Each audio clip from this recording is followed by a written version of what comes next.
Hello, and welcome to today's story. My name is Josh, and I took over the narration from Philip. If you have an interesting story you want me to cover, let me know in the comments. I always read all comments. For now, let's get into today's video, where we have a few terrifying stories to share. One of them is this story. There were footsteps in Tai-O that winter, soft and deliberate, moving through the narrow walkways between the stilt houses long after the village had gone dark. The fishermen heard them first, pausing mid-conversation to listen as the rhythm passed beneath their windows, steady and unhurried, like someone who knew exactly where they were going. But when they leaned out to see who was walking so late, the pathways were empty, the wooden planks still and silent under the weak glow of the harbor lights. The sound continued anyway, fading into the distance, as if the walker had simply moved beyond sight, and the men exchanged uneasy glances before retreating back inside, locking their doors without saying why. Tai-O in 1987 was a village that lived and died by the water, its houses perched on stilts above the tidal flats where the river met the sea, connected by a maze of weathered walkways that creaked and swayed with every step. The people there were fishermen, their lives dictated by the rhythms of the ocean, waking before dawn to check their nets and returning at dusk with the day's catch, their hands raw from salt and rope. It was a place where everyone knew everyone, where gossip traveled faster than the ferry to the mainland, and where strangers were rare enough to be noticed immediately. The village had its routines, its unspoken rules, and one of those rules was that after midnight, no one walked the pathways unless they had to. The wood was old and unsteady in places, the gaps between planks wide enough to see the black water below, and a misstep in the dark could mean a cold plunge into the tide. But that winter, someone was walking night after night, and the villagers began to notice patterns that unsettled them in ways they couldn't quite articulate. The man appeared first to Lao Ming, a fisherman in his 50s who lived in one of the older houses near the southern edge of the village, where the walkways turned narrow and the smell of drying fish hung thick in the air. Lao Ming had been awake past midnight, mending a torn net by lamplight, his hands moving with the practiced efficiency of decades, when he heard the footsteps outside his window. They were clear and deliberate, the sound of someone walking with purpose, and he frowned because he knew the rhythm of every neighbor's gait, could tell who was passing just by the weight of their steps. This was different. Slower, heavier. He set down the net and moved to the window, peering out into the darkness, expecting to see one of the younger men stumbling home drunk, or perhaps someone heading out early to check the traps. Instead, he saw a figure, tall and thin, dressed in dark clothing that seemed to absorb the faint light from the harbor. The man was walking away from Lao Ming's house, his back to the window, his shoulders slightly hunched as if he were carrying something heavy, though his hands hung empty at his sides. Lao Ming watched him move down the walkway, his footsteps continuing that steady, unhurried rhythm, and felt a chill settle over his skin despite the warmth of the lamp beside him. There was something wrong about the way the man moved, something too smooth, too deliberate, as if he were gliding rather than walking.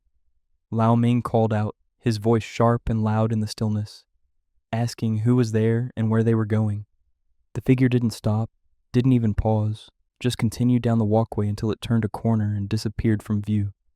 The footsteps, however, continued for several more seconds, fading slowly into silence, and Lao Ming stood at his window for a long time afterward, staring out at the empty path, his heart beating faster than he wanted to admit.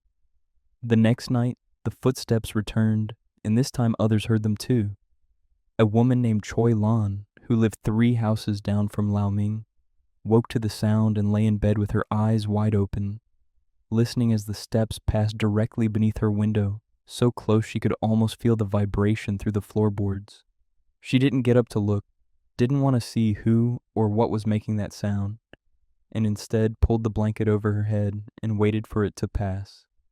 Her husband, sleeping beside her, didn't stir, didn't react at all, and when she shook him awake afterward to ask if he'd heard anything, he looked at her with confusion and told her she must have been dreaming, But Choi Lan knew she hadn't been dreaming, knew the difference between sleep and waking, and the next morning she mentioned it to her neighbor, an older woman named Fong, who lived alone in a house that overlooked the main walkway. Fong nodded slowly when Choi Lan described the footsteps, her expression thoughtful and troubled, and then she leaned in close and whispered that she'd seen the man 3 nights in a row now, always walking in the same direction, always alone, always silent except for the sound of his steps. Fong said she'd tried to follow him once, stepping out onto the walkway and calling after him, but he'd moved too quickly, disappearing around a corner before she could catch up. And when she reached the spot where he'd turned, there was no one there, just an empty stretch of wood and the sound of water lapping against the stilts below. Word spread quickly after that, the way news always did in Tai-O, and within a week nearly everyone in the southern part of the village had either heard the footsteps or seen the man walking. The descriptions were consistent, unsettlingly so. Tall, thin, dressed in dark clothes that might have been black or deep blue, hard to tell in the dim light. His face was never clear, always turned away or shadowed, and no one could recall any distinguishing features, no scars or marks or anything that might identify him. He always walked the same route, starting somewhere near the old fish market and moving south along the main walkway before turning east, toward the area where the abandoned houses stood, structures that had been empty for years after their owners moved to the mainland or passed away. He never spoke, never acknowledged anyone who called out to him, and his footsteps, while audible, seemed oddly muffled, as if they were coming from somewhere just slightly out of sync with reality. Some of the younger men decided to confront him, to find out who he was and what he was doing walking through the village so late at night, and they gathered one evening near the fish market, waiting with flashlights and the kind of bravado that comes from group courage. When the footsteps started, they turned their lights toward the sound and saw him, the same figure, walking toward them with that same unhurried gait. They called out, demanding he stop and identify himself, but he didn't react, didn't even slow down. And as he drew closer, they realized, with growing unease, that his feet weren't quite touching the walkway, that there was a gap, maybe an inch or two, between his shoes and the wood, as if he were walking on air. The water below him rippled in response to his movement, small waves spreading out from beneath where his feet should have been, and the men stepped back instinctively, their flashlights shaking in their hands. One of them, a man named Kwok who worked on the ferry, stood his ground and reached out as the figure passed, intending to grab his arm or shoulder to force some kind of confrontation. His hand passed through the man's body as if it were made of smoke, encountering no resistance, no solidity, just a sensation of intense cold that shot up his arm and into his chest, making his breath catch and his heart stutter. Kwok stumbled backward, clutching his arm, and the figure continued past him, moving down the walkway without breaking stride, leaving Kwok gasping and pale, his skin covered in a sheen of sweat despite the cold night air. After that, fear set in properly, spreading through the village like a winter chill that couldn't be shaken off. People stopped going out after dark unless absolutely necessary, and those who had to walk the pathways did so quickly, their eyes fixed straight ahead, refusing to look at the shadows that gathered in the corners and gaps between the houses. The footsteps continued every night, sometimes faint and distant, other times so close it sounded like the man was walking directly through people's homes. And the villagers began to notice other things too, small details that compounded their unease. The air grew colder when the figure passed, a sudden drop in temperature that left frost on the railings and made breath visible even indoors. Dogs refused to bark when the footsteps approached, instead cowering and whimpering, their tails tucked between their legs. Fish in the holding tanks near the market died overnight, floating belly up in water that had been fine just hours before, their eyes clouded and their bodies stiff with rigor mortis that seemed to set in far too quickly. Lao Ming, who'd been the first to see the figure clearly, developed a persistent cough that wouldn't go away no matter what remedies he tried, and his hands, which had always been steady, began to tremble whenever he tried to work. He told his wife he felt cold all the time now, a deep chill in his bones that no amount of blankets or hot tea could touch, and she noticed that his skin had taken on a grayish pallor, as if the color were slowly draining out of him. Other people who'd encountered the figure reported similar symptoms, a lingering coldness that seemed to settle in their chests, making it hard to breathe deeply or sleep soundly.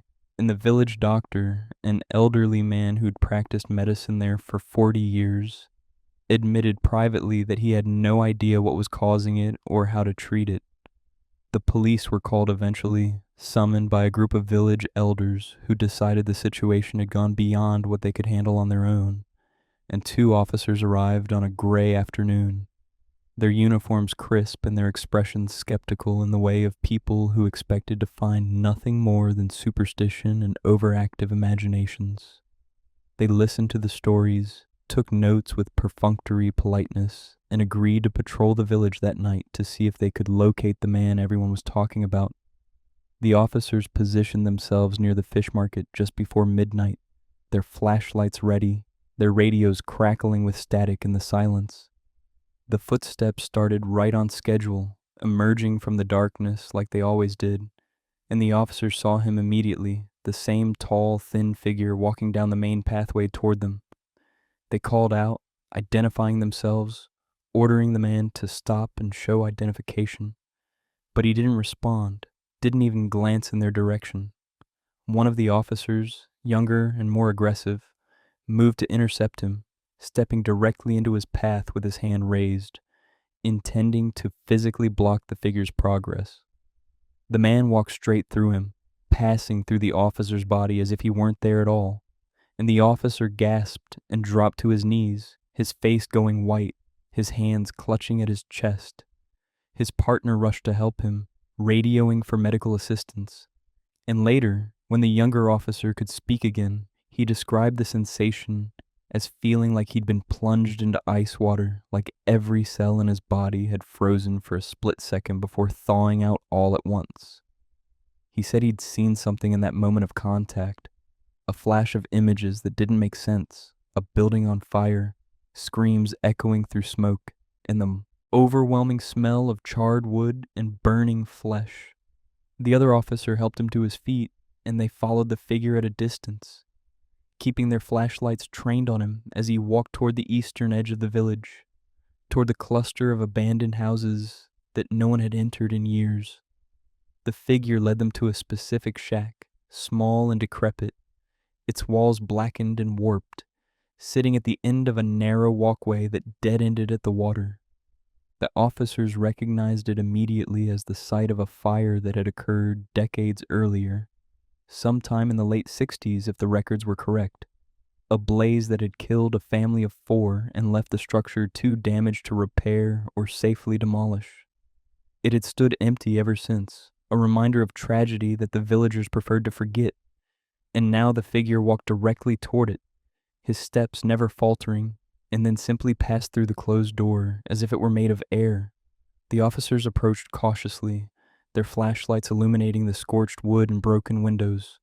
And when they pushed the door open and stepped inside, they were hit with a wave of smell so intense it made them gag, a combination of ocean rot and something burnt, something organic and terrible that seemed to coat the inside of their throats. The interior was exactly as it should have been, empty and charred, the floor covered in debris and the walls black with soot, but the smell was fresh, as if the fire had happened yesterday instead of decades ago. And when they swept their flashlights across the room, they saw footprints in the ash on the floor, clear and recent, leading from the door to the back corner where the worst of the fire damage was concentrated. The footprints stopped there, just ended in the middle of a patch of melted floorboards, and the officers looked at each other with expressions that contained no more skepticism, only a dawning realization that something deeply wrong was happening here, something that had no rational explanation. The investigation that followed was brief and inconclusive, hampered by a lack of physical evidence and the unwillingness of the authorities to seriously entertain the possibility that the figure was anything other than a very clever hoax or a case of mass hysteria. The fire from the 60s was documented, The deaths confirmed, but the records were sparse and the details unclear. A man named Chan Y had lived in the shack with his wife and 2 young children, working as a fisherman like everyone else in Tai O. And one night the house had caught fire, the flames spreading too quickly for anyone to escape. The bodies had been recovered, burned beyond recognition, and buried in a cemetery on the mainland. There was no reason for Chan Y to be walking through Tai O now, no unfinished business that anyone could identify, no particular tragedy or injustice that might have kept his spirit tethered to the place. But the villagers knew what they'd seen, knew what they'd felt, and they began to avoid the southern walkways entirely, taking longer routes to get where they needed to go, even if it meant adding 20 minutes to their journey. Lao Ming's condition worsened, his cough becoming a constant rattle in his chest, and he eventually left the village to stay with relatives on the mainland, hoping the change of environment would help. He never returned. Kwok, the man who had reached through the figure, developed a heart condition that required medication and regular monitoring, his doctor noting with concern that his heartbeat had an irregular quality to it, a stuttering rhythm that didn't match any known cardiac condition. The younger police officer requested a transfer shortly after the incident and was granted it without question, leaving behind only a brief statement in the case file describing what he'd experienced and recommending that the shack be demolished immediately for public safety reasons. The demolition never happened. Bureaucratic delays, funding issues, and a general reluctance to acknowledge that anything unusual had occurred meant the shack remained standing and the figure continued to walk his nightly route for several more months before the sightings gradually became less frequent and then stopped altogether. By the summer of 1988, the footsteps were no longer heard, the cold spots dissipated, and life in Tayo returned to something resembling normal.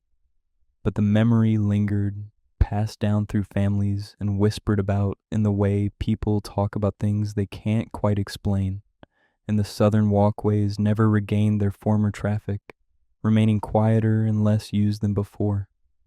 The shack still stands today, though it's more ruin than structure now, its blackened walls slowly collapsing into the water, and locals will tell you that on certain nights, usually in winter when the fog rolls in thick from the sea, you can still smell something burning there, something that shouldn't be burning, and if you're foolish enough to walk past it after dark, you might hear footsteps behind you, steady and deliberate, matching your pace exactly until you break into a run and don't look back. I hope you enjoyed these stories. Tomorrow we will be uploading another terrifying story. Feel free to subscribe and put on your notifications to never miss another scary video. I upload almost every day. Wish you all the best, but that's not where the strangeness ends in Hong Kong. While Tai O dealt with its silent wanderer, something else was unfolding on Chung Chau, an island not far away, where a hospital held secrets that refused to stay buried. In 1994, nurses began whispering about a woman who shouldn't exist, a figure in red who appeared when no one should have been there. And what started as rumors became something far more disturbing when the cameras captured what human eyes refused to believe. This is a story about memory and fire, about what remains when everything else has been taken away. The nurses called her the Red Veil Woman, though never loudly, never where the patients might hear, because speaking her name felt like an invitation, like opening a door that should remain closed. She appeared in the old maternity wing of Chung Chau Hospital, a section that had been closed for renovations since the early 90s, its hallways empty except for dust and the occasional maintenance worker checking pipes or electrical systems. The wing itself was outdated, its equipment obsolete, its paint peeling, but it had once been the busiest part of the hospital, where generations of island children had taken their first breaths, and mothers had labored through long nights under fluorescent lights that hummed and flickered. Now it sat silent, waiting for upgrades that never seemed to materialize, and the nurses who worked in the active parts of the hospital avoided walking past its locked doors, taking longer routes through other corridors, even when they were in a hurry. They said it felt wrong in there, that the air was too still, too heavy, and that sometimes when they passed the entrance, they could hear sounds from inside, soft and indistinct, like someone humming a lullaby just barely out of earshot. The first clear sighting happened in June 1994, reported by a nurse named Marlene who'd been working the night shift in the pediatric ward. Her responsibilities including regular checks on the newborns in the nursery at the far end of the hall. Marlene was experienced, had been with the hospital for nearly 15 years, and she prided herself on her professionalism and her ability to handle emergencies with calm efficiency. But that night, walking down the corridor toward the nursery just after 2 a.m, she saw something that made her stop mid-step, her heart suddenly pounding in her chest. There was a woman standing in front of the nursery window, tall and motionless, dressed in what appeared to be a traditional wedding gown, red silk that gleamed even in the dim emergency lighting of the hallway. Over her head was a veil, crimson and opaque, hanging down to her shoulders and obscuring her face completely. She stood perfectly still, her hands clasped in front of her, and Marlene could hear her humming, a soft melodic sound that seemed to resonate in the empty corridor, filling the space with a strange, unsettling comfort. Marlene called out, asking who the woman was and how she'd gotten into the hospital so late, but the figure didn't respond, didn't move at all. And when Marlene took a step closer, she felt a wave of cold wash over her, so intense her breath came out in visible puffs. The humming stopped abruptly, and the woman began to fade, her body becoming translucent, the red of her gown dimming to pink and then to nothing, until Marlene was standing alone in the hallway staring at the empty space where the figure had been. She checked the nursery immediately, her hands shaking as she pushed through the door and found all the infants sleeping peacefully, their monitors steady, their tiny chests rising and falling in perfect rhythm. Nothing was out of place, nothing disturbed, but Marlene couldn't shake the feeling that something had been there with them, something that had been watching them through the glass. She reported it the next morning to her supervisor, a stern woman named Sheng who had worked at the hospital even longer than Marlene, and who listened to the story with an expression that suggested she'd heard similar things before. Chung didn't dismiss it, didn't tell Marlene she'd been imagining things or that she'd fallen asleep on her feet, but she also didn't offer any explanations, just made a note in the incident log and told Marlene to report any further sightings immediately. The conversation was brief and unsatisfying, and Marlene left feeling more unsettled than before, because Chung's lack of surprise suggested this wasn't an isolated incident, that other people had seen the woman in red, or at least something like her. Marlene asked around carefully over the next few days, speaking quietly to other nurses during breaks, and she learned that the red veil woman had been seen sporadically for at least 2 years, always in or near the old maternity wing, always wearing the same crimson wedding dress and veil, always humming that same soft melody. The descriptions were consistent across multiple witnesses, people who hadn't spoken to each other about their experiences until Marlene started asking questions, and the pattern that emerged was deeply disturbing. The woman appeared most often near newborns, standing beside their cribs or outside the nursery window, and patients who'd seen her reported that she seemed sad, that even through the veil you could sense a profound grief emanating from her like heat from a fire.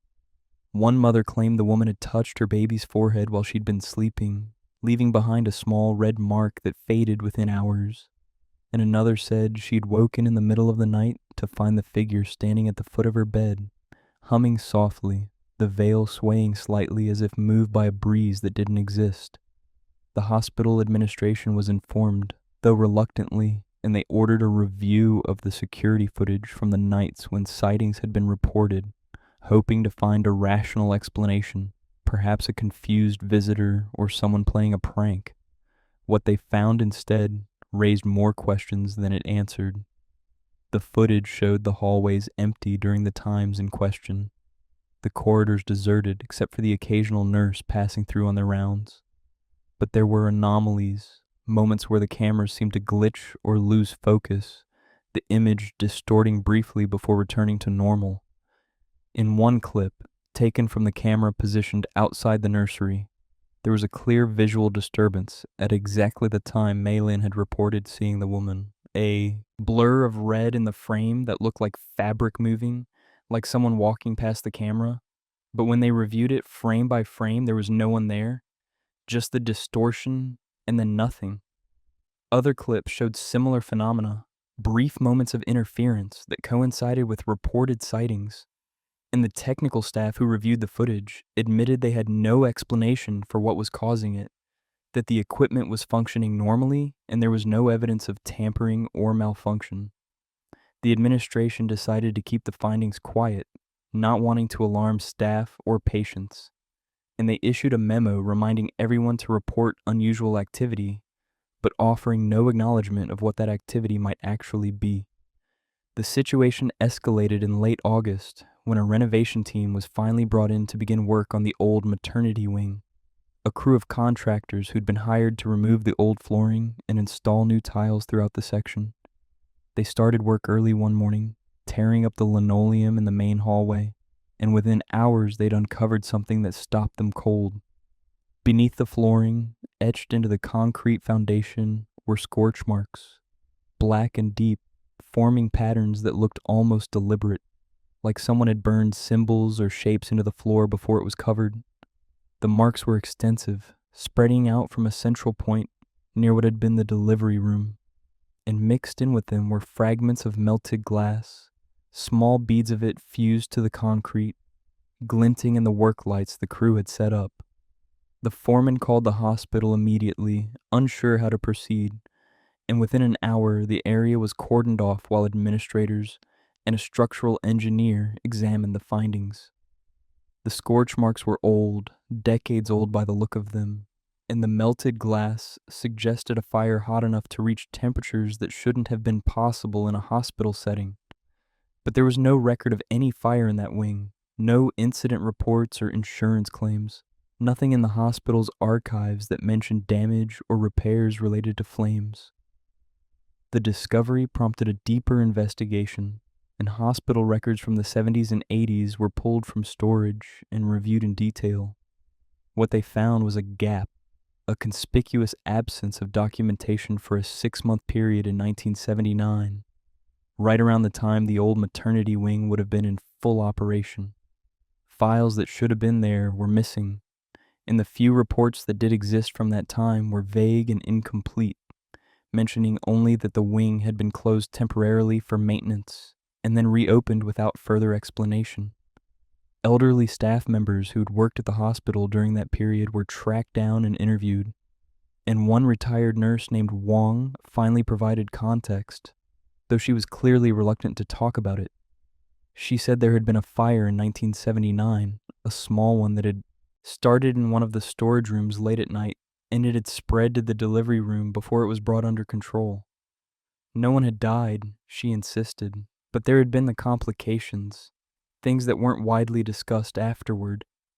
A woman had been in labor when the fire started, she said, a young bride who'd gone into premature labor and was being treated in the delivery room when the smoke began to fill the hallway. The staff had evacuated everyone they could, but the woman had been too far along to move safely, and by the time the fire was out and they could get back to her, something had gone wrong. Wong wouldn't elaborate on what exactly had happened, said she didn't remember the details clearly anymore, but her hands shook as she spoke, and her eyes had a distant, haunted look that suggested she remembered more than she was willing to say. The woman's name had been Fong Yi, Wong said finally, and she'd been wearing her wedding dress when she arrived at the hospital because she'd been married that morning, had gone into labor during the reception, and been rushed to Chung Chau because it was the closest facility. The name Fong Yi meant nothing to most people at the hospital, but a search through archived birth records turned up an entry from October 1979, a stillbirth registered under that name, the infant's death attributed to complications during delivery. There was no death certificate for Fong Yi herself in the hospital records, which suggested she'd survived, but attempts to locate her or track down family members came up empty.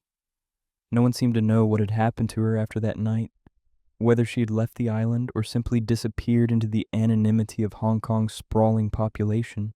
and without more information, there was no way to determine if she had any connection to the figure the nurses had been seeing.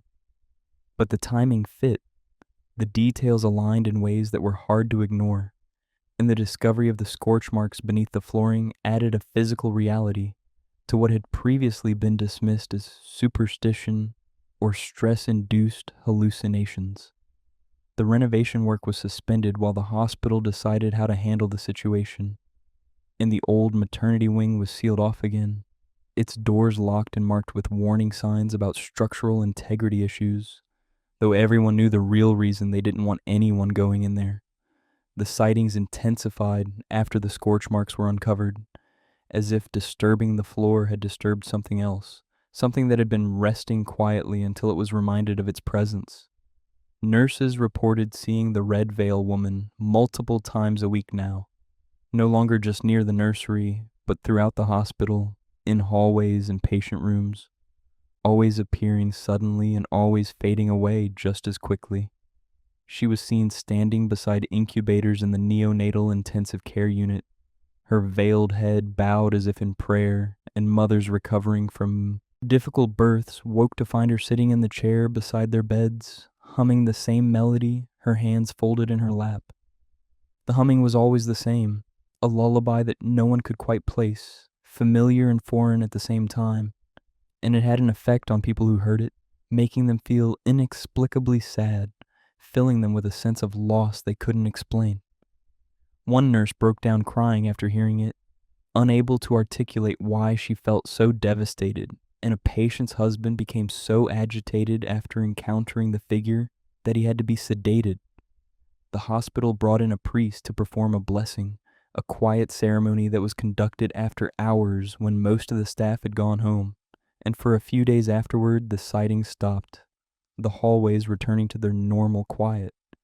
But it didn't last. Within a week, the red veil woman was back, and this time she appeared in the security footage, clear and undeniable, standing in the middle of the sealed maternity wing at 3 a.m, despite the fact that the doors were locked and no one should have been able to get inside. The footage was reviewed by multiple people, played and replayed until the timestamp was burned into everyone's memory, and there was no mistaking what it showed.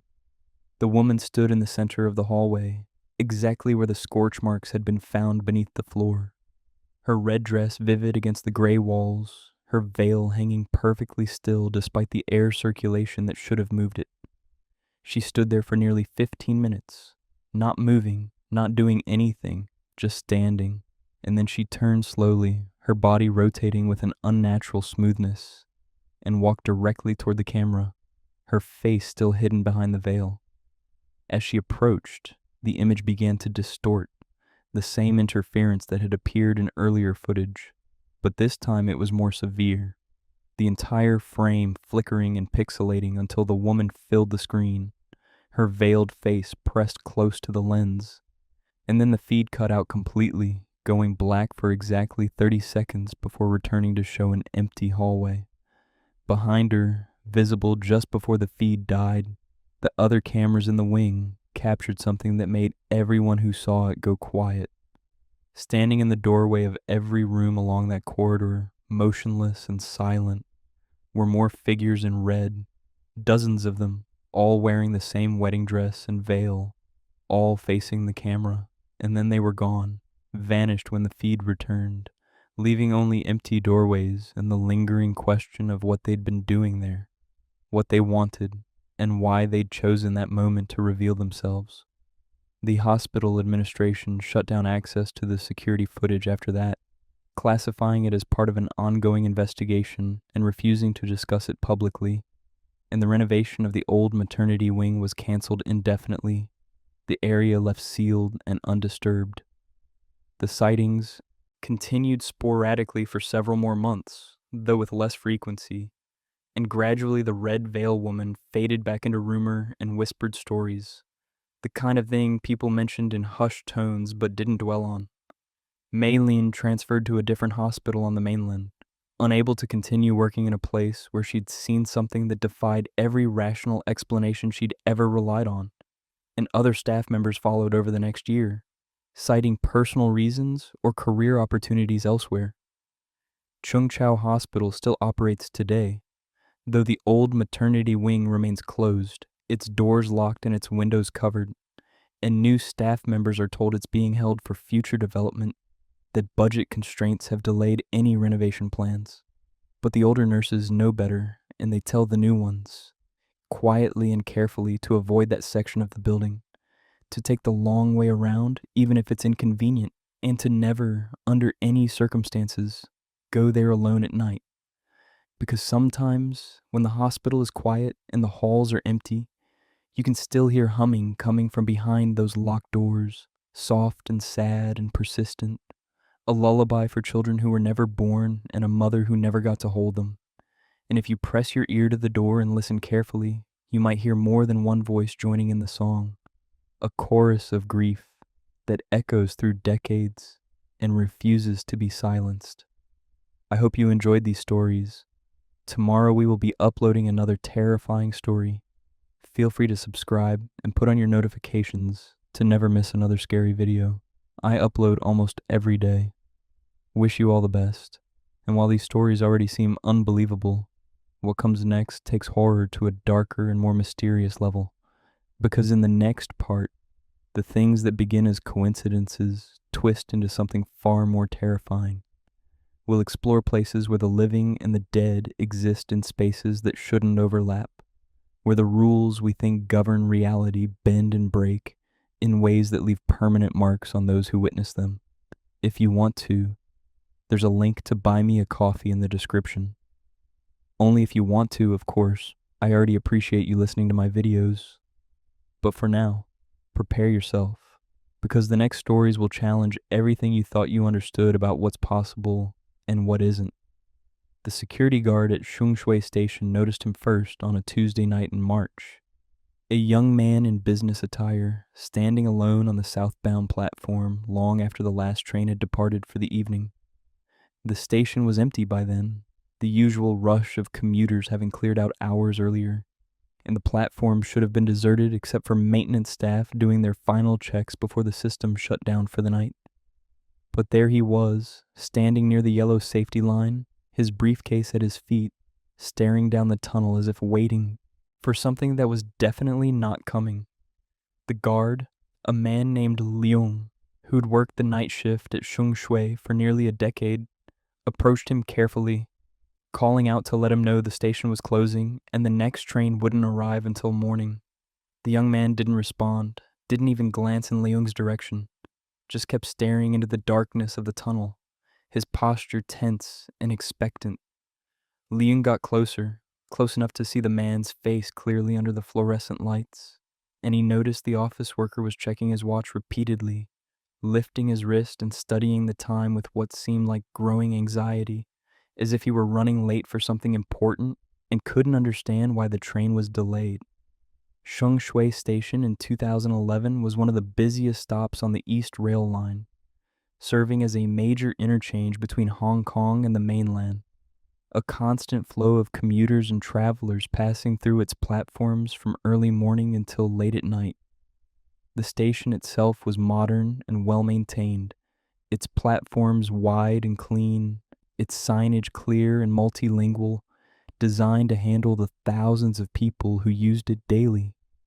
The staff who worked there were experienced and professional, accustomed to dealing with confused tourists, drunk passengers, and the occasional medical emergency, and they prided themselves on running a tight operation where problems were resolved quickly and efficiently. The night shift was usually quieter, a skeleton crew handling the final departures and preparing the station for the overnight maintenance window when trains stopped running and crews moved through to inspect tracks and equipment. It was routine work, predictable and safe, and Leung had done it so many times he could practically perform his duties on autopilot. But that Tuesday night broke the routine in a way that left him unsettled for reasons he couldn't quite articulate at first. A feeling that something about the situation was fundamentally wrong even before anything overtly strange had happened. The young man on the platform shouldn't have been there, that much was obvious. But there was something else about him, something in the way he stood and moved that triggered an instinctive unease in Leung's gut, a warning signal that he'd learned over the years to pay attention to even when he couldn't explain its source. Leung called out again, louder this time, telling the man the station was closed, and he needed to leave immediately through the main exit before they locked the gates. Still no response. The young man continued to stare into the tunnel, his body leaning slightly forward now, as if he were about to step off the platform, and Leung felt his heart rate pick up as he moved closer, ready to grab the man if he tried to jump. Suicide attempts weren't uncommon in the MTR system, though they were more frequent at certain stations known for being particularly deadly, and Leung had been trained to watch for warning signs, behaviors that indicated someone might be preparing to end their life. But this didn't feel like that exactly. Didn't have the same desperate energy or the telltale signs of someone working up the courage to make a final decision. The young man seemed calm, almost casual, just waiting for a train that wasn't coming. And when Leung was about 5 feet away, he saw the man's lips moving, saw him mouth something silently to himself. Words Leung couldn't hear, but that looked like they might have been an apology or an excuse. Then the man stepped forward, one smooth motion that carried him off the platform and into the space above the tracks, and Leung lunged forward with his arm outstretched, shouting, expecting to hear the sickening impact of a body hitting concrete and steel. But there was no sound, no impact, no body. Leung reached the edge of the platform and looked down, his flashlight already out and sweeping across the tracks, and saw nothing, just the empty rails and the gravel bed between them, undisturbed and silent. The young man was gone, simply vanished between the platform and the tracks as if he'd never existed at all. Leung stood there for a long moment, his breath coming fast, his mind trying to process what he'd just witnessed, and then he keyed his radio and called it in, his voice tight with controlled panic as he reported a possible jumper and requested immediate assistance. The response was swift, security personnel and a supervisor arriving within minutes, and they searched the tracks thoroughly, walking the tunnel in both directions with high-powered flashlights, looking for any sign of a body or blood or disturbed gravel. They found nothing. The tracks were clean, the tunnel empty, and the platform sensors, which were designed to detect when someone or something fell onto the tracks and trigger an automatic alert, showed no activity during the time frame in question. Leung was certain about what he'd seen, adamant that a man had stepped off the platform right in front of him, but without any physical evidence to support his claim. The incident was logged as a possible hallucination, or a case of mistaken perception, fatigue making him see things that weren't there. His supervisor was sympathetic but firm, suggesting Leung take the rest of the night off and get some rest, and Leung agreed because he wasn't sure what else to do, wasn't sure how to argue with the complete absence of evidence. He went home and didn't sleep, lying in bed replaying the moment over and over in his mind, trying to find some alternative explanation that made sense, and couldn't. The sightings continued after that, reported by different guards on different nights, always the same description. A young man in business attire, briefcase at his feet, standing on the southbound platform after the last train had departed, staring into the tunnel and checking his watch. Sometimes he was seen by multiple guards simultaneously, his presence confirmed by 2 or 3 people who then watched him step off the platform and disappear without a trace. Sometimes he was alone when spotted, and by the time backup arrived to investigate, he was already gone, leaving only the unsettling certainty that something deeply abnormal was happening at Sheng Shui Station.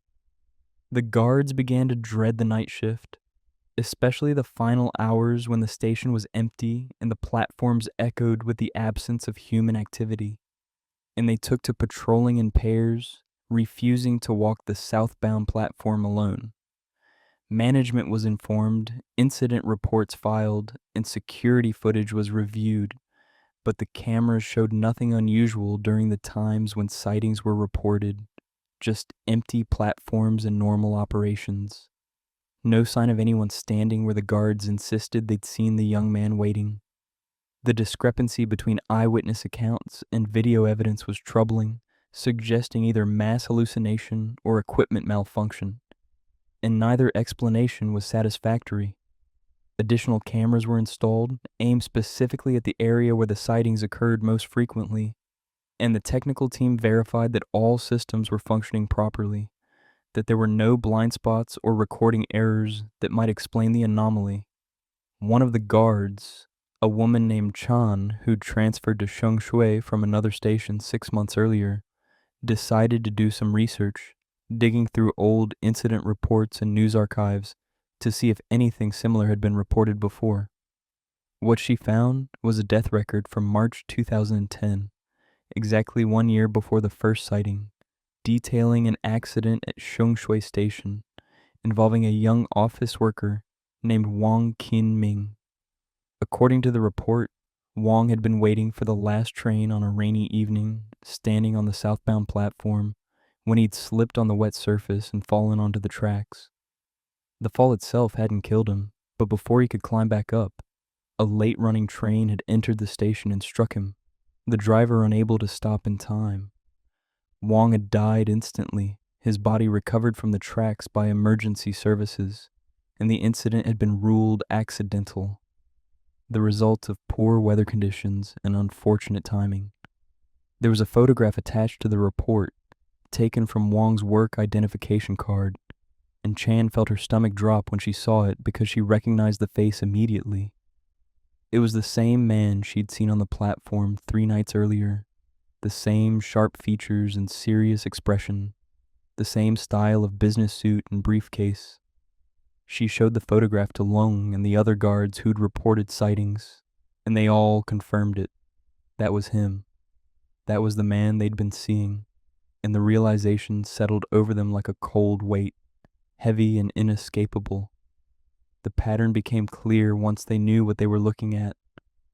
Wang Qinming appeared on the anniversary of his death, and on nights that matched the weather conditions from that evening, rainy and wet with poor visibility. He always stood in the same spot, the exact location where he'd been waiting before he fell, and he always checked his watch repeatedly, as if he were still worried about being late, still caught in that final moment of anxiety before everything went wrong. The guards tried different approaches to dealing with him, some attempting to communicate, others just observing from a distance.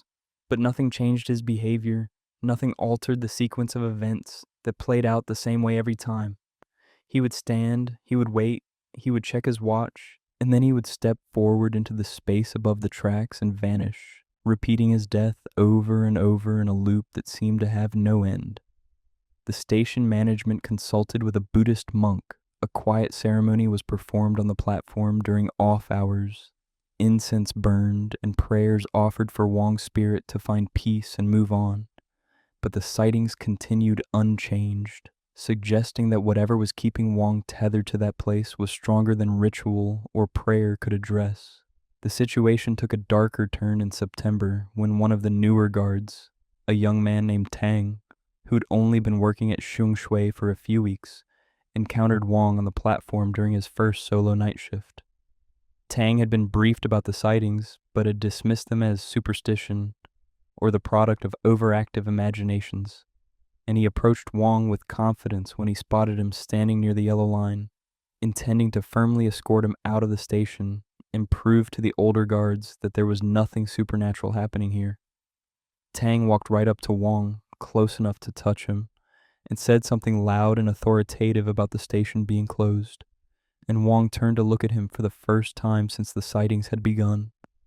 The other guards, watching from the control room via the cameras that never seemed to capture Wang on film, saw Tang's expression change dramatically, saw his face go pale and his body go rigid, and they radioed him immediately to ask what was wrong.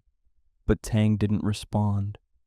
He stood frozen on the platform, staring at Wang, and then he turned and ran, sprinting toward the exit with a speed that suggested pure terror, leaving his equipment and radio behind.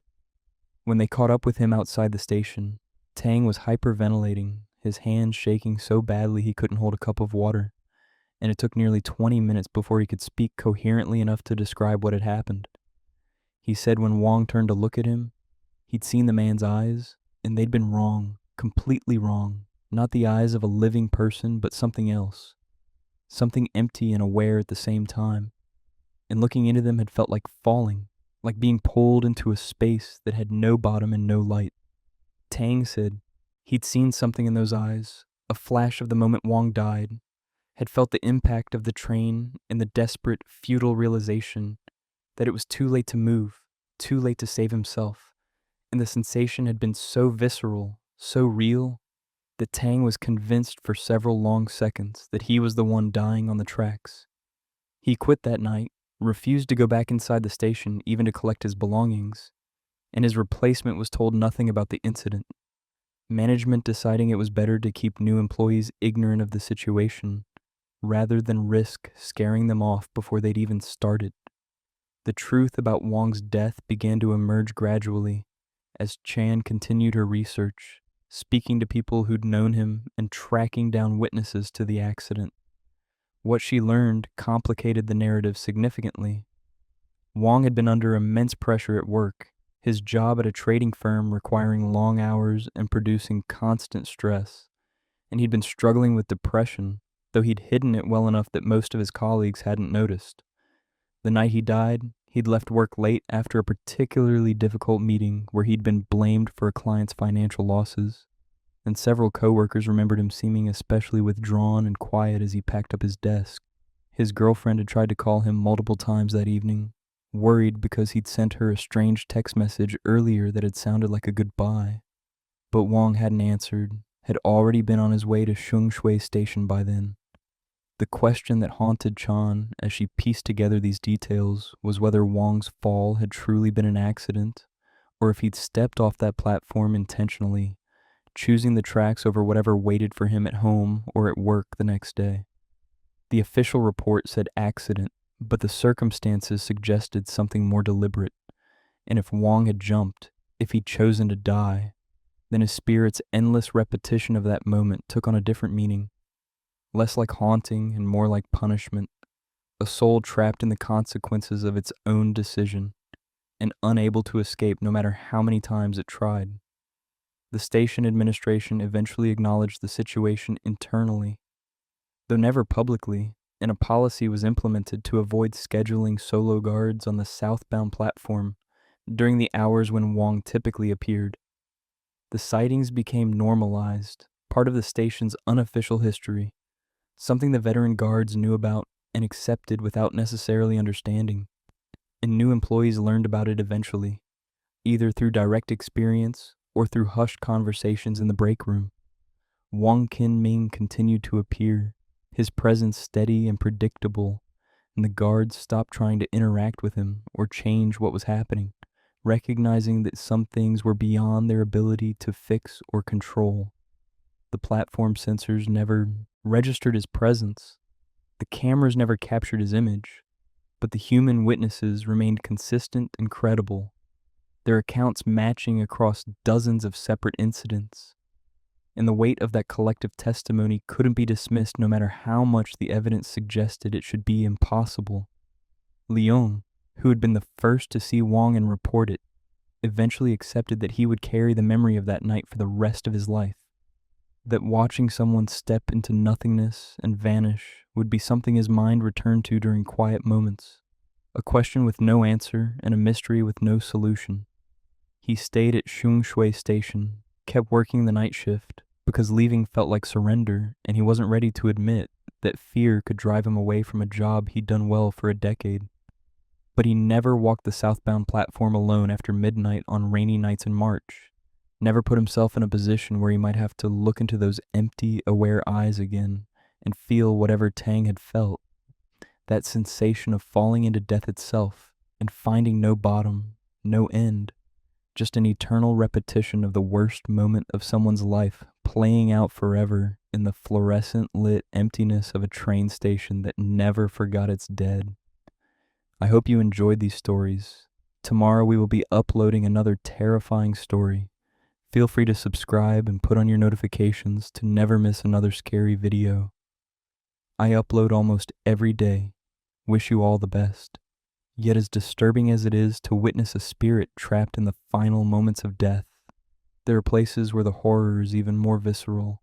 where the boundary between the living and the dead becomes not just blurred, but violently contested. In Sham Shui Po, in one of Hong Kong's oldest and most densely packed neighborhoods, an apartment building held a secret that no amount of boarding up or sealing away could contain. A room where something had happened that refused to remain in the past, and where the windows themselves became a gateway to suffering that echoed across decades. The screaming started on a humid night in August 1979, a sound so piercing and desperate that it woke half the tenement building on Quailan Street, residents sitting up in their beds with their hearts pounding, trying to locate the source of the noise. The building was old even then, one of the post-war structures that had gone up quickly and cheaply to house Hong Kong's exploding population. Its walls thin and its rooms small, designed to pack as many families as possible into limited space. Privacy was minimal, sound carried easily through the building. Neighbors knew each other's business whether they wanted to or not, the rhythms of daily life playing out in overlapping layers that created a constant background hum of human activity. But this sound cut through all of that, sharp and clear and terrible. A woman's voice screaming words that couldn't quite be made out, high-pitched and frantic, and underneath it was another sound, a rhythmic banging that seemed to come from the same location, like someone pounding on a wall or door with desperate force. The residents who got up to investigate traced the noise to the fourth floor, to apartment 4C, a unit that had been occupied until recently by a family that had moved out suddenly a few months earlier, leaving the place empty and unlocked, the landlord not yet having found new tenants to fill it. Several people gathered outside the door to 4C, listening as the screaming continued from inside, and one of the older men, a retired factory worker named Cheng, pushed the door open and stepped into the apartment with several others following behind him, their flashlights cutting through the darkness. The apartment was empty, completely bare, the previous tenants having taken everything with them when they left, not even a chair or a piece of trash remaining behind. The main room was small and rectangular, a window at the far end looking out over the street below, and the screaming seemed to be coming from near that window, concentrated and intense. But there was no one there, no visible source for the sound that was still echoing through the space with undiminished volume. Chung approached the window cautiously, his flashlight beam sweeping across the walls, and that's when he saw the marks, deep gouges in the wooden window frame, 4 parallel lines on each side that looked like they'd been made by fingernails. Someone clawing at the wood with enough force to dig into it, to leave permanent evidence of their desperation. The marks were fresh, the wood underneath still pale where it had been exposed, and Chung reached out to touch them, running his fingers over the grooves. And the moment he made contact, the screaming stopped abruptly, cutting off mid-shriek, leaving a silence so complete and sudden that it felt like a physical presence in the room. The gathered residents looked at each other with expressions of confusion and fear, and then they heard it again, fainter now, coming from outside the window, and when they looked down at the street below, they saw nothing, just empty pavement and the dim glow of streetlights stretching into the distance. The police were called, though no one was quite sure what to report, and 2 officers arrived to find a group of nervous residents standing in the hallway outside 4C, none of them willing to go back inside the apartment. The officers took statements, inspected the apartment thoroughly, and confirmed that it was empty, that there was no one inside and no obvious explanation for the screaming everyone claimed to have heard. They noted the claw marks on the window frame, photographed them as potential evidence, and suggested that perhaps a cat had gotten trapped inside somehow, or that the sound had carried from another apartment in a way that made it seem like it was coming from 4C when it was actually originating elsewhere. The residents weren't satisfied with these explanations, knew what they'd heard, and knew where it had come from, but there was nothing more the police could do without evidence of a crime or a clear disturbance, and they left after advising the landlord to secure the apartment properly to prevent animals or vagrants from getting inside. The landlord, a man named Wu, who owned several buildings in the area, did exactly that, boarding up the window and installing a new lock on the door. and he made a mental note to ask the previous tenants what might have happened in that apartment, what might explain the strange condition it had been left in and the odd marks on the window frame. What Wu learned when he tracked down the previous occupants was disturbing enough to make him reconsider renting the apartment again at all. The family had been a young couple with a small child, ordinary working class people, and they'd lived in 4C for nearly 2 years before leaving abruptly without proper notice, forfeiting their deposit and refusing to explain why they were going. Wu managed to get the husband on the phone, and after some initial reluctance, the man admitted that they'd left because of incidents in the apartment, things they couldn't explain and didn't want to live with anymore.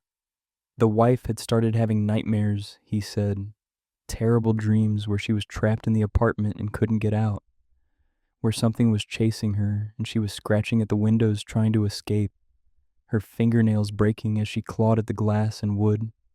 She'd wake up screaming, convinced someone was in the room with them, and sometimes there were marks on her hands in the morning, scratches and bruises that hadn't been there when she went to sleep.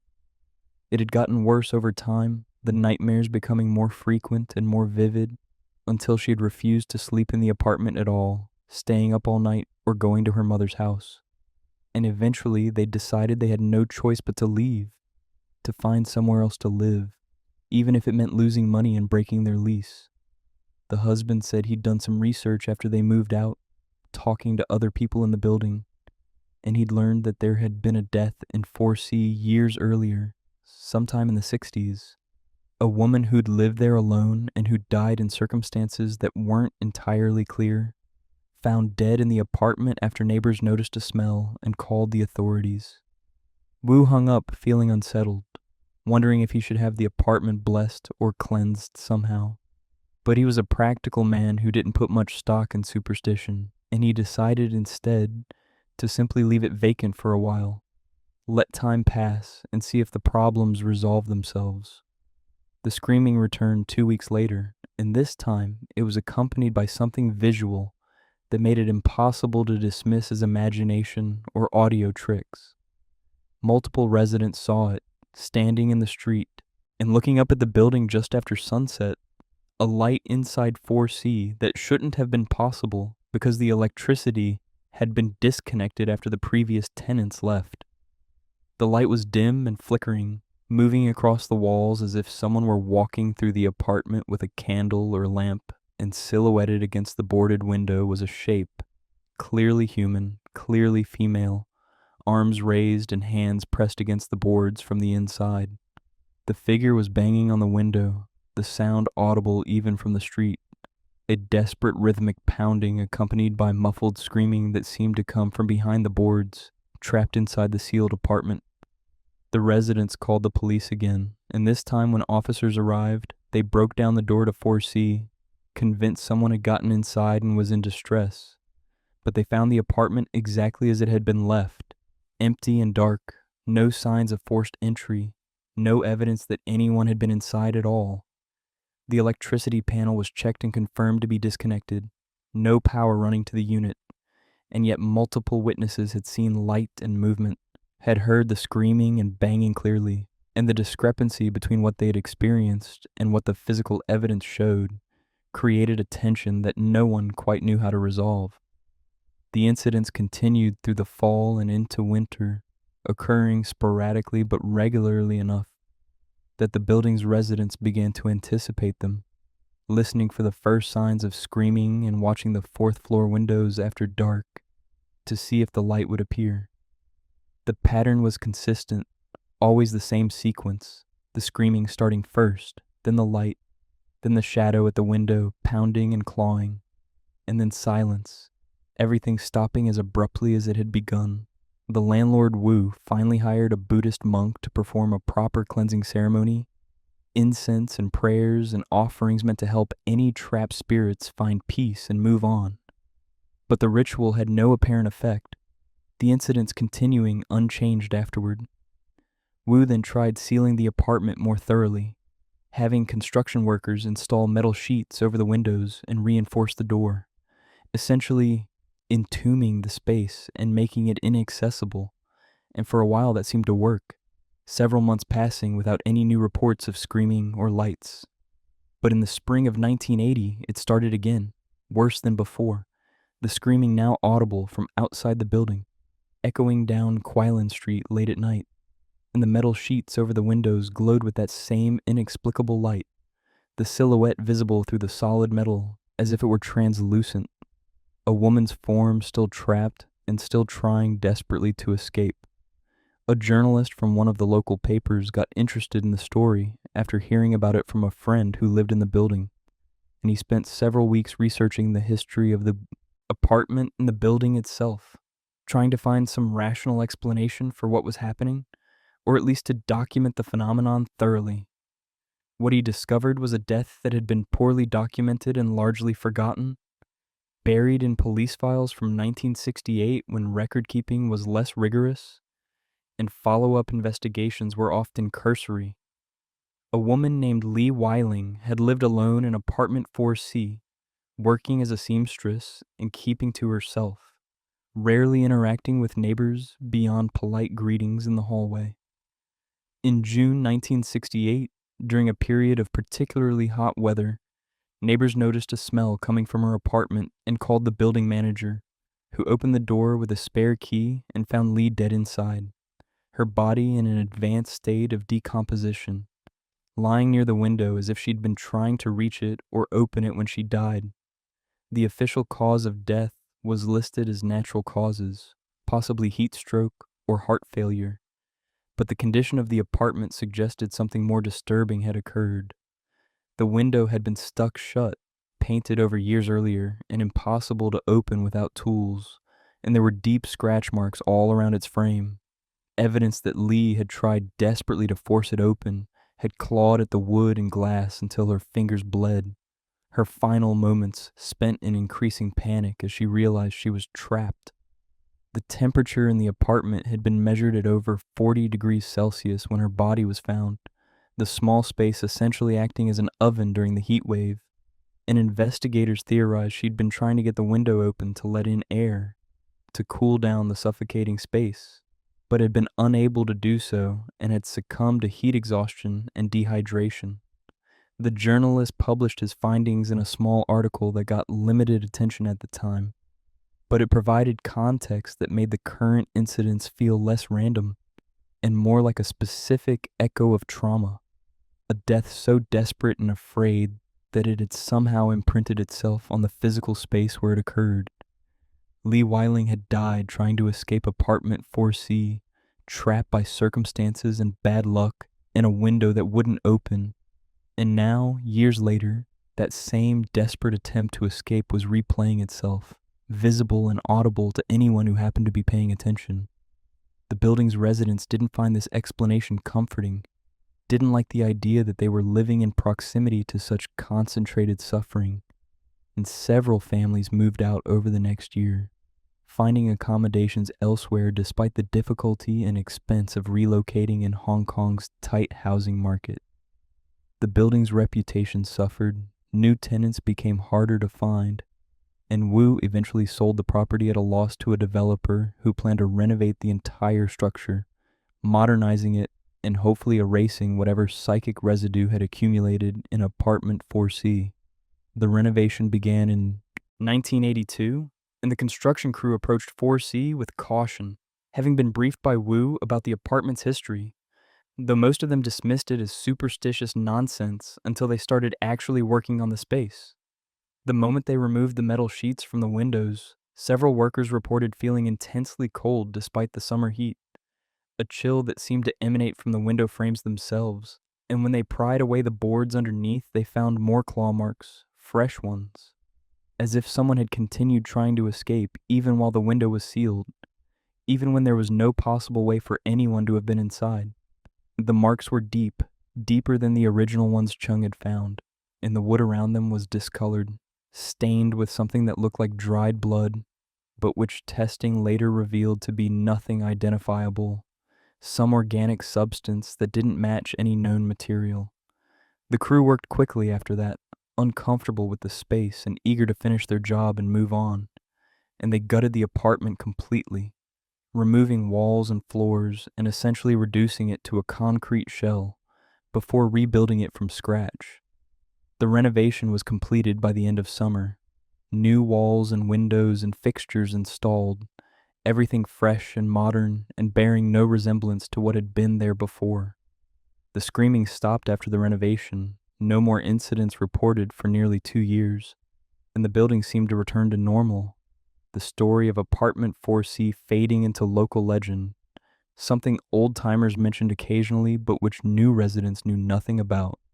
But in 1984, tenants in the apartments adjacent to 4C began reporting disturbances, scratching sounds coming from inside their walls at night, soft and persistent, and a pervasive coldness in rooms that shared a wall with the renovated unit. A family moved into 4C itself, unaware of its history, and they lasted 3 months before breaking their lease and leaving. They reported the same nightmares the previous tenants had experienced. The wife dreaming repeatedly of being trapped and unable to escape, waking with unexplained scratches on her arms and face, and their young daughter refused to sleep in her room, claiming she could hear someone crying inside the walls, a woman's voice calling for help.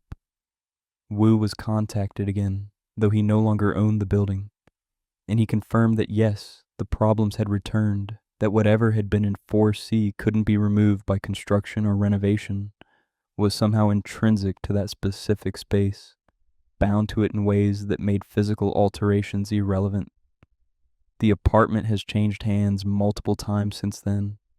Different landlords trying different approaches, from aggressive renovations to religious ceremonies, to simply leaving it empty and absorbing the loss of potential rental income. Nothing has worked permanently. The screaming still occurs occasionally, reported by current residents who hear it late at night and call the police or building management, though officials have stopped responding with any real urgency, knowing they'll find nothing when they investigate. The light still appears in the windows sometimes, visible from the street, a flickering glow that shouldn't exist because the apartment is either empty or occupied by people who insist they had all the lights off. And the silhouette is still seen, a woman's form pressed against the glass or boards or whatever currently covers the windows, hands raised and mouth open in a scream that transcends decades, a moment of pure terror and desperation that refuses to end, that continues to play out in endless repetition, as if time itself has gotten stuck in that apartment, trapped just like Lee Weiling was, unable to move forward and unable to escape. The building still stands on Quaylen Street, occupied and functional, but apartment 4C remains a problem no one has solved, a space where the past and present exist simultaneously, and where the boundary between life and death has worn so thin, it's essentially transparent, visible to anyone willing to look closely enough and brave enough to withstand what they might see looking back at them from behind those windows that glow with impossible light. I hope you enjoyed these stories. Tomorrow we will be uploading another terrifying story. Feel free to subscribe and put on your notifications to never miss another scary video. I upload almost every day. Wish you all the best. The last 2 stories are different. They're quieter, but far more disturbing. The kind that stay with you long after the telling ends. These are not tales of violent hauntings or dramatic manifestations, but rather slow, creeping horrors that unfold in ordinary places, among ordinary people who find themselves facing something that shouldn't exist but does. What makes these final accounts so unsettling is their subtlety, the way they begin with small inconsistencies that grow into inescapable nightmares, leaving those who experience them changed in ways they can never fully articulate. As we move into these last chapters, prepare yourself not for shock, but for a deeper kind of dread, one that questions the very fabric of reality and leaves you wondering what other impossible things might be happening just beyond the edge of your perception. The joggers on Mount Austin Road saw her first on a cool morning in March 2002, a small figure sitting alone on the stone wall that ran along the path, her legs dangling over the edge, her back to the trail. She couldn't have been more than 7 or 8 years old, dressed in a faded blue dress that looked too thin for the weather, her hair long and dark and hanging loose around her shoulders. The path was popular with early morning exercisers, people who came up to enjoy the views of Hong Kong spread out below, and it wasn't unusual to see families or children there, but something about this girl made the first jogger who spotted her slow down and approach with caution. She was completely still, not fidgeting or swinging her legs the way children usually do, just sitting and staring out over the railing toward the slope that dropped away below the path, covered in dense vegetation and rocky outcroppings. The jogger, a woman named Karen who ran the path 3 times a week, called out a greeting, asking if the girl was all right, if she was lost or waiting for someone. The child didn't respond, didn't turn around, didn't acknowledge Karen's presence at all, and Karen moved closer, concerned now, thinking maybe the girl couldn't hear her or was in some kind of trouble. Mount Austin Road in 2002 was a well-maintained trail that wound up Victoria Peak, offering spectacular views of the city and harbor, a favorite spot for tourists and locals alike who came for the scenery and the exercise. The path itself was safe, wide enough for 2 people to walk side by side, with sturdy railings along the sections where the drop-off was steep, and it was patrolled regularly by park rangers who ensured everything remained secure and that visitors followed basic safety guidelines. The area had a reputation for being peaceful, almost serene, especially in the early morning hours before the crowds arrived, when the only sounds were birdsong and the distant hum of the city waking up below. People came here to clear their heads, to get away from the density and noise of Hong Kong proper, and the presence of a child sitting alone at dawn was unusual enough to be immediately noticeable, to trigger that instinctive concern adults feel when they encounter someone young and apparently unsupervised in a place where they shouldn't be alone. Karen had children of her own, understood the dangers inherent in being careless near edges and drop-offs, and she couldn't shake the feeling that something was wrong with this situation, that the girl's absolute stillness and silence indicated a problem rather than simple contemplation or waiting. Karen reached the wall where the girl sat and positioned herself so she could see the child's profile, and what she saw made her breath catch in her throat. The girl's face was pale, almost translucent in the early morning light, her features delicate and expressionless, her eyes fixed on something in the distance with an intensity that seemed wrong for someone so young. Karen spoke again, softer this time, asking the girl's name and whether she needed help, and the child finally moved, turning her head slowly to look directly at Karen with eyes that were dark and flat and completely empty of the curiosity or wariness you'd expect from a child encountering a stranger. The girl didn't speak, didn't make any sound at all, just raised one thin arm and pointed down the slope. Her finger extended toward a spot about 30 meters below the path where the vegetation was thickest and the terrain too steep to navigate easily. Karen followed the direction of the gesture, squinting to see what the girl was indicating, but there was nothing visible from this angle. Just trees and undergrowth and the rocky hillside dropping away into shadow. She looked back at the girl, intending to ask what she was pointing at, but the child was gone, the wall empty. No sign that anyone had been sitting there at all. Karen spun around, searching the path in both directions, certain the girl couldn't have moved that quickly without making noise or being visible. But the trail was deserted, just Karen standing alone in the growing daylight with her heart racing and her skin prickling with an unease she couldn't explain. She reported it to the park rangers later that morning, describing the girl and the strange encounter, and the ranger she spoke to, an older man named Lamb who'd worked Mount Austin Road for 15 years, listened with an expression that suggested this wasn't the first time he'd heard something like this. Lamb asked careful questions about exactly where Karen had seen the girl and what direction she'd been pointing, and he made notes with a thoroughness that seemed excessive for what should have been a simple case of a child wandering off from her parents.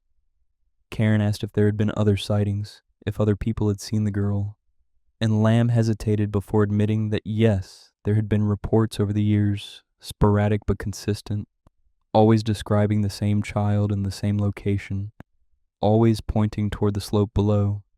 He didn't elaborate, didn't offer any theories about what it might mean, just thanked Karen for reporting it and said someone would check the area she'd indicated, make sure there wasn't anything dangerous or concerning down there. Karen left feeling unsatisfied and disturbed, the memory of the girl's empty eyes and pointing finger staying with her throughout the day, intruding on her thoughts at random moments and making her wonder if she should have done something different, should have tried harder to help or understand what the child had been trying to communicate. The reports accumulated over the next few weeks, more hikers seeing the girl in approximately the same spot, all describing the same behavior.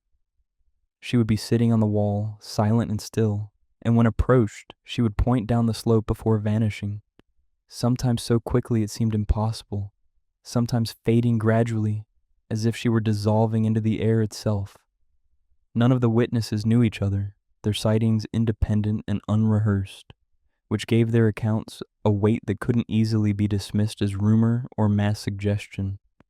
The park rangers took the report seriously enough to organize a search of the slope below the wall, a team of 4 men equipped with ropes and safety gear descending into the difficult terrain to look for whatever the girl might be indicating.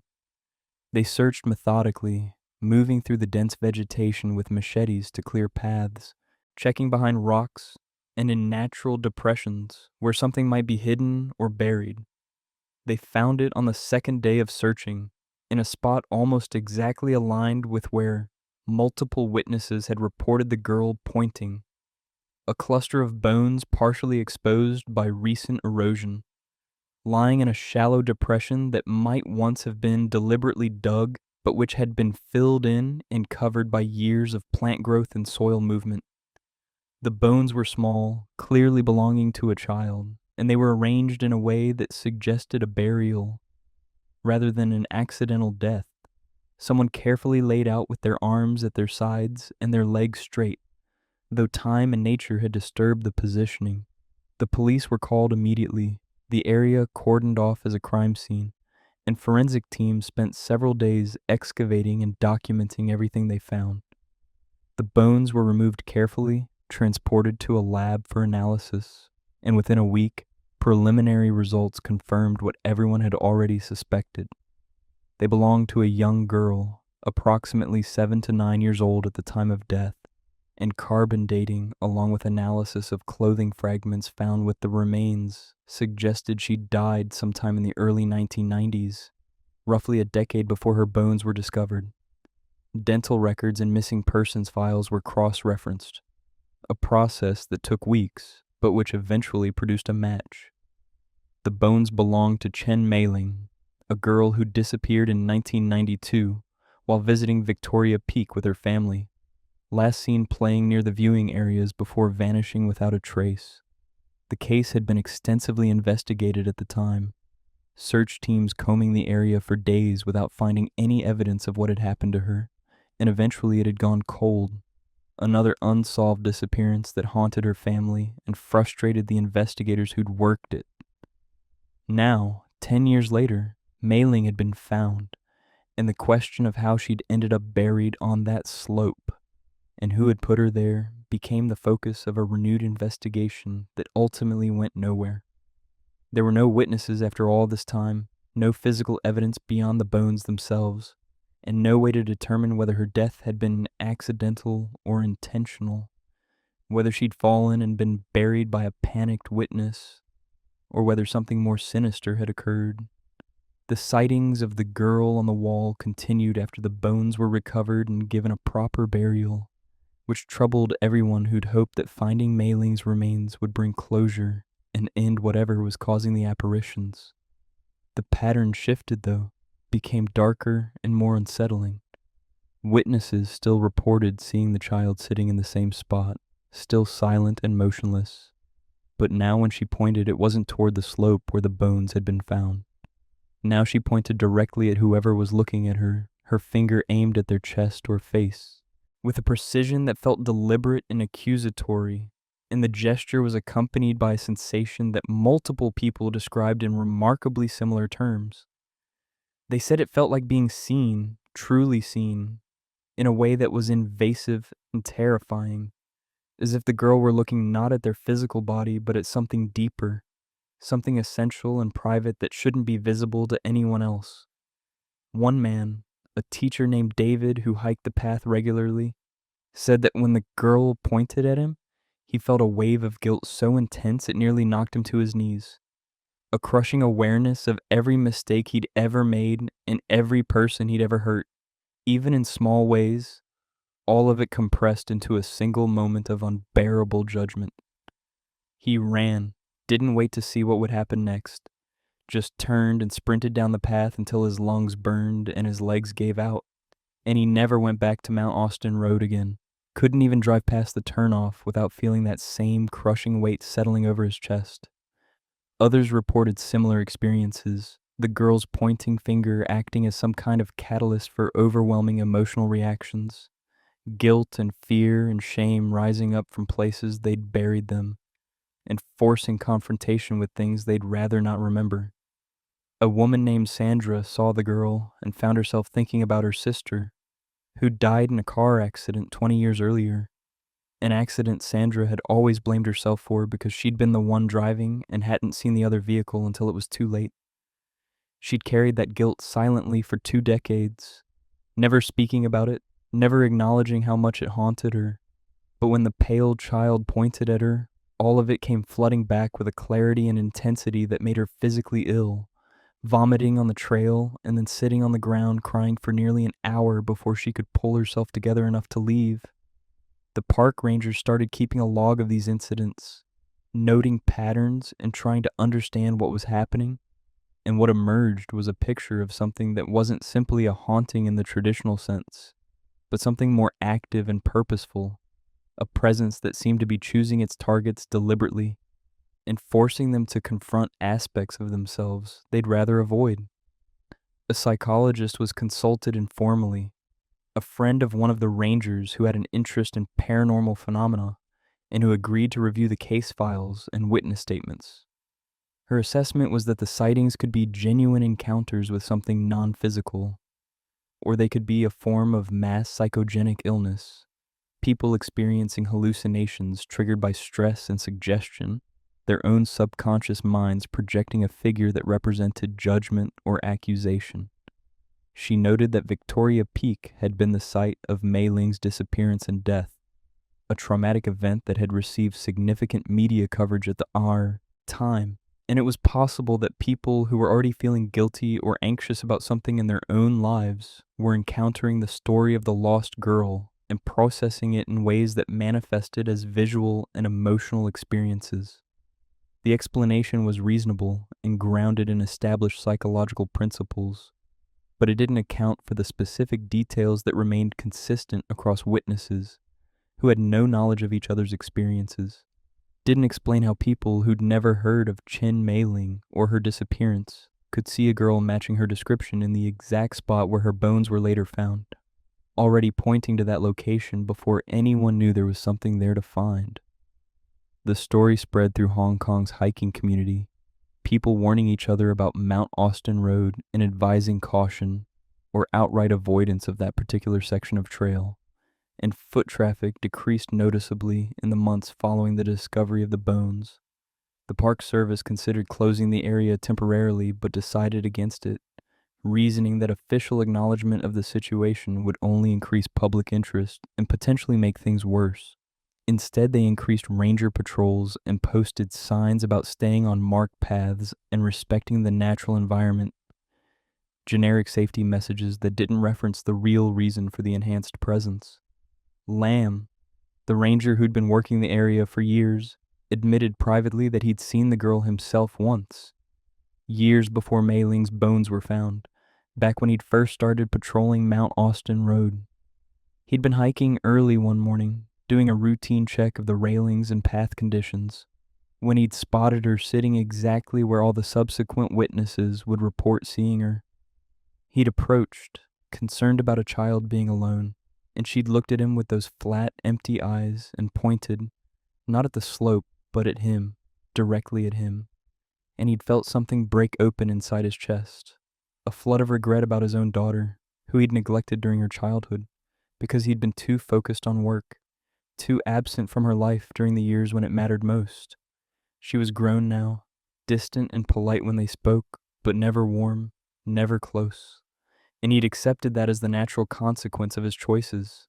But seeing the pointing girl had made him feel the full weight of what he'd lost, what he'd sacrificed without realizing it until it was too late to fix. He'd stood there on the trail with tears running down his face, apologizing to someone who wasn't there. And the girl had watched him for a moment longer before fading away, leaving him alone with his grief and his understanding that some mistakes couldn't be undone no matter how much he wanted to try. The sightings continue still, reported several times a year by hikers who either don't know the story or who know it and go looking anyway, curious or skeptical or drawn by the same impulse that makes people slow down to look at accidents on the highway. The girl appears, she points, and people react. Their responses as varied as their personal histories, but united by the intensity of emotion she provokes. Some see her and feel nothing, walk past without incident, and wonder what everyone else is talking about. But those who do experience something tend to be changed by it, carrying the memory of that encounter and the feelings it unleashed with them indefinitely. Park officials no longer discuss it publicly, have learned that acknowledging these kinds of stories only encourages more attention and more problems. But among themselves, they know the truth. There's something on Mount Austin Road that shouldn't be there, something that looks like Chen Meiling and acts with purpose and intelligence. And whether it's her actual spirit or something else using her form, it has an agenda that involves making people confront things they'd rather ignore. The trail remains open, the views are still spectacular, and most people who hike there never see anything unusual, but the locals know to avoid that particular section of wall just before dawn, when the light is thin and the world feels uncertain, because that's when the pale child appears most reliably, sitting alone and silent and waiting for someone to notice her, waiting for someone to see what she's pointing at, and understand that sometimes the horror isn't in what's hidden below the surface, but in what's hidden inside yourself, the things you've done and the guilt you carry, and the knowledge that no amount of time or distance will ever make them go away completely. I hope you enjoyed these stories. Tomorrow we will be uploading another terrifying story. If you enjoyed these stories, feel free to subscribe and put on your notifications to never miss another scary video. And if you want to, there's a link to buy me a coffee in the description too. Thank you for listening and wish you all the best. But before we finish, there's one final story, one that perhaps captures better than any other the way the dead refuse to let go, the way tragedy echoes forward through time in forms that defy explanation and resist resolution. This story takes place on a bridge in Yuen Long, a crossing that should be ordinary and unremarkable, but which became something else entirely after a night in 1985 when the river claimed a life and the bridge began collecting witnesses to something that shouldn't exist but undeniably does, appearing again and again to drivers who have the misfortune of passing through at the wrong time, in the wrong way, with their attention focused just a moment too long on the wrong spot. The first driver who reported her was a taxi operator named Wong, a man in his 40s who'd been working the night shift for over a decade and who prided himself on having seen everything Hong Kong streets could offer, from drunk passengers to medical, emergencies to fights and celebrations, and every variation of human behavior that emerged after dark. Wong was driving across the Yuen Long Bridge just after 2 a.m, his cab empty after dropping off a fare in the area, when he saw a woman standing at the bridge's midpoint, positioned right at the edge where the pedestrian walkway met the road. She was dressed in what appeared to be a traditional cheongsam, the fitted dress instantly recognizable even in the poor lighting, but the garment was torn and disheveled, hanging off one shoulder and ripped along the side, and she was soaking wet, water dripping from her hair and clothes and forming a pool around her feet. Wong's first thought was that she'd been in an accident, maybe fallen into the river somehow and climbed back up onto the bridge, and he slowed his cab immediately, pulling over to the side to offer help, his hazard lights blinking as he opened his door and called out to ask if she was all right. The woman didn't respond, didn't look at him, just stood there with her head slightly bowed. her wet hair hanging forward and obscuring her face, and Wong felt the first stirrings of unease as he approached, something in her absolute stillness triggering an instinctive warning that he couldn't quite articulate. The UN Long Bridge in 1985 was a functional structure that spanned a river flowing through one of the new territory's less developed areas, a two-lane bridge that carried moderate traffic during the day, but which became quiet and isolated after midnight, the surrounding land mostly agricultural with scattered villages and few streetlights. The bridge itself was concrete and steel, built in the 60s and showing its age, its railings low and its surface cracked in places, but it was considered safe and was inspected regularly by government engineers who found no structural issues that warranted concern. The river below was shallow most of the year, maybe 2 meters deep in the center channel, but it could swell quickly during heavy rains, becoming dangerous and unpredictable, the current strong enough to sweep away anyone foolish enough to try crossing it on foot. People had drowned in that river over the years, fishermen mostly, or workers who'd misjudged conditions during storms, and locals treated it with respect, understanding that even shallow water could kill if you weren't careful. The bridge was the only crossing point for several kilometers in either direction, which meant it saw steady use despite its remote location, a necessary link between communities that had no other convenient way to reach each other. At night, though, it became something else, a lonely stretch of road where the darkness pressed in from both sides, and the sound of the river below was the only thing breaking the silence, a constant rushing that filled the air and made it hard to hear anything else. Wong stopped about 3 meters from the woman, close enough to be heard clearly, but maintaining distance because something about her appearance and behavior was setting off alarm bells in his head. He called out again, louder this time, asking if she needed medical attention, or if he should call the police, and the woman finally moved, lifting her head slowly and turning to face him, and what Wong saw made him take an involuntary step backward. Her face was pale, not just pale but colorless, as if every drop of blood had drained out of her skin, and her eyes were wrong, too dark and too large, pupils dilated so wide there was barely any white visible around them. Water was still streaming from her hair and clothes, running down her face in rivulets that should have made her blink or wipe her eyes, but which she ignored completely, and her expression was fixed and empty, showing no emotion or recognition or any indication that she understood someone was talking to her. Wong opened his mouth to ask what was wrong, to try one more time to establish communication before he called for emergency services. But before he could speak, the woman began moving toward him, not walking but gliding, her feet not quite touching the ground, her torn cheongsam billowing around her as if moved by wind that didn't exist. Wong backed away quickly, his hands raised in a gesture that was part defense and part denial, and he saw her arm extend toward his cab, her hand reaching out with fingers that seemed too long, too thin, the joints bending in ways that made his stomach turn. He scrambled back into his vehicle, slamming the door and locking it with shaking fingers, and through the window he watched the woman continue her approach, her face now pressed close to the glass, water from her hair running down the outside of the window, and her lips moving silently, forming words he couldn't hear and wasn't sure he wanted to understand. Wong threw the cab into gear and accelerated hard, the tires spinning briefly before catching and propelling the vehicle forward, and he didn't look in his rearview mirror until he was well clear of the bridge, his heart hammering so hard he thought he might be having a cardiac event.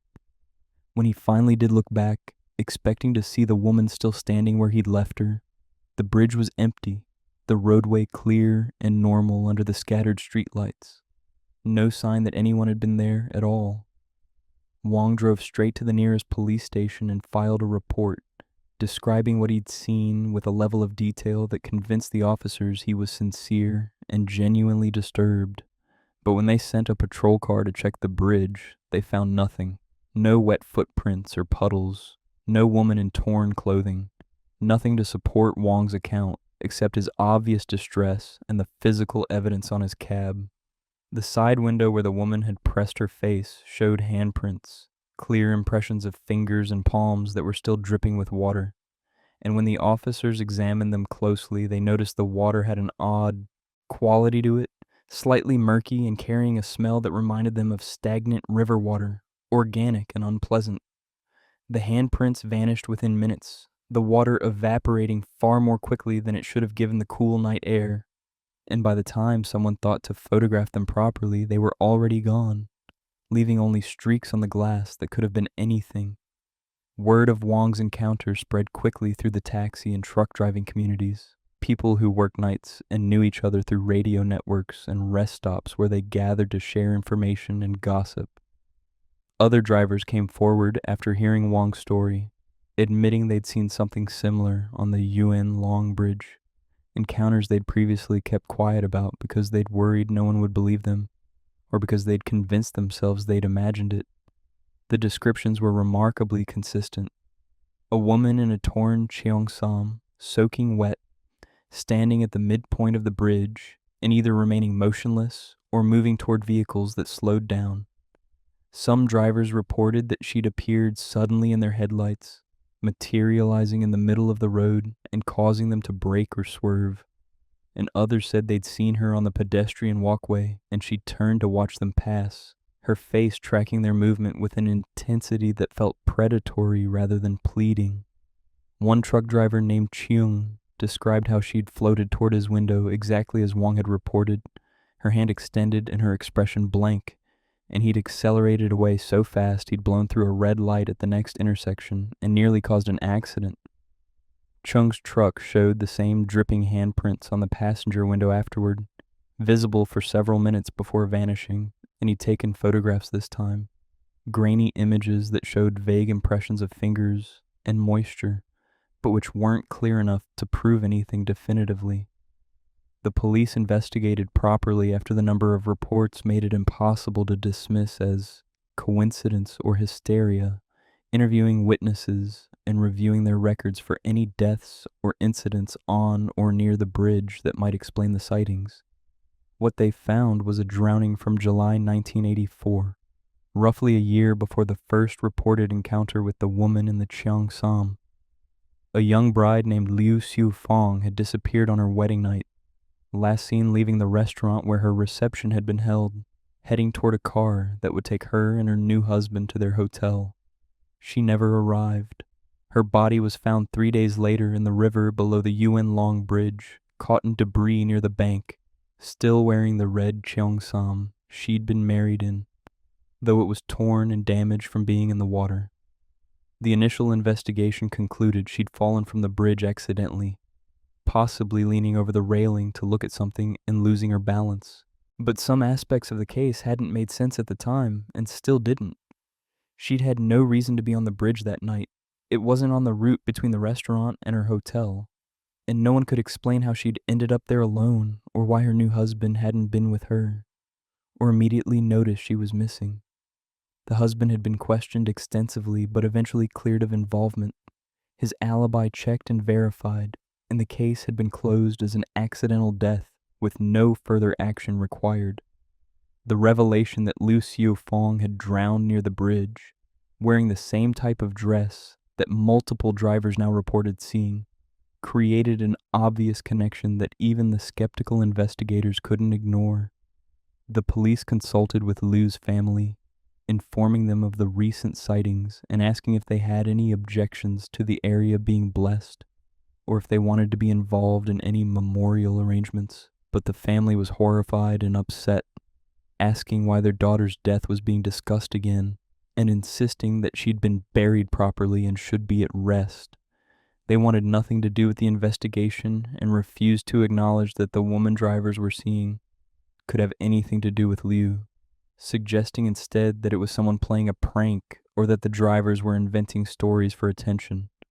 The police dropped that line of inquiry, but continued monitoring the bridge, increasing patrols and instructing officers to watch for anyone acting strangely or wearing period clothing who might be perpetrating a hoax.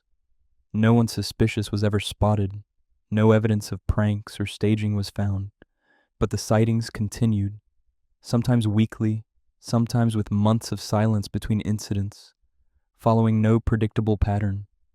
The encounters escalated in severity in late 1986 when a driver named Quan was traveling across the bridge just after midnight, alone in his car and returning home from visiting family in a nearby village.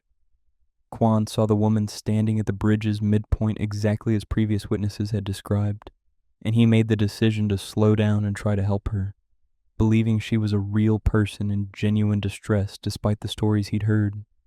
His car's dash cam, a relatively new technology that he'd installed after a previous accident where fault had been disputed, recorded what happened next. The footage shows Kwan's approach to the bridge, the woman visible in the headlights, standing exactly where reported, her wet cheongsam clear and her posture slumped and defeated. Kwan slows the vehicle to a crawl, his window coming down, and for a few seconds nothing happens. Just the car moving forward at walking speed, while the woman remains motionless. Then, abruptly, the woman turns toward the vehicle and moves, not with the gliding motion previous witnesses described, but with sudden, violent speed, crossing the distance between herself and the car in less than a second. The dash cam shows her face filling the frame, pressed against the driver's window, her mouth open in what might be a scream, though there's no audio on the recording. And then Kwan's vehicle swerves hard to the right, the steering wheel jerking as if he's trying to avoid something, and the car crashes into the bridge railing with enough force to deploy the airbag and crack the windshield. Emergency services arrive to find Kwan unconscious but alive, suffering from a concussion and several broken ribs, but nothing life-threatening. When he regained consciousness hours later in the hospital, he had no memory of the crash itself, just remembered seeing the woman and feeling an overwhelming compulsion to get away from her, a fear so intense it bypassed rational thought and triggered pure panic. The dashcam footage was reviewed by police and accident investigators, and what they saw contradicted Kwan's account in significant ways. The footage clearly showed the woman approaching the car, but immediately afterward, when Kwan's vehicle swerved, there was nothing visible in the frame that would explain the sudden maneuver. The woman had vanished, simply disappeared between one frame and the next, and the car had turned sharply for no apparent reason, as if Kwan had jerked the wheel in response to something only he could see. The footage was analyzed by technical experts, who confirmed it hadn't been edited or manipulated, that it was a genuine recording of events as they occurred, and the conclusion that followed was deeply unsettling. Either Kwan had reacted to something that appeared real to him but wasn't captured by the camera, or he'd reacted to nothing at all, his perception of danger diverging completely from observable reality. Neither explanation was comforting, and both suggested the bridge was affecting people in ways that went beyond simple visual phenomena. The authorities considered closing the bridge temporarily, installing better lighting or physical barriers that might prevent whatever was happening from continuing, but the logistics were complicated and the political will wasn't there to spend money on what many officials still considered superstition or driver error rather than genuine anomaly. Instead, they put up warning signs about reduced visibility and dangerous conditions, advisory notices that encouraged extra caution when crossing at night, and they hoped the problem would resolve itself or fade away as public attention moved to other things. The sightings didn't stop, though, and they began to follow a pattern that made them even more disturbing. The woman appeared most frequently to drivers who were alone, who had no passengers to verify what they were seeing, or to help them respond, and she seemed to target people who slowed down, who showed any indication of wanting to help or investigate. Drivers who maintained speed and kept their eyes forward reported feeling an intense urge to look at the midpoint of the bridge as they crossed, a compulsion to turn their heads and see what was there. But those who resisted and focused on the road ahead typically made it across without incident. Those who looked and saw her had to deal with the consequences, the dripping handprints on their windows, the sudden inexplicable terror that made rational thought impossible, and in some cases, the loss of vehicle control that led to crashes or near misses. A researcher from the University of Hong Kong became interested in the case after reading about it in local papers. a professor of folklore and comparative religion who specialized in ghost stories and supernatural beliefs across Asian cultures. She spent several months interviewing witnesses and examining the available evidence, and her conclusion was that the bridge had become what she called a liminal space, a place where the boundary between the living world and whatever exists beyond it had worn thin, allowing something that shouldn't be able to manifest in physical reality to do so with increasing regularity and strength.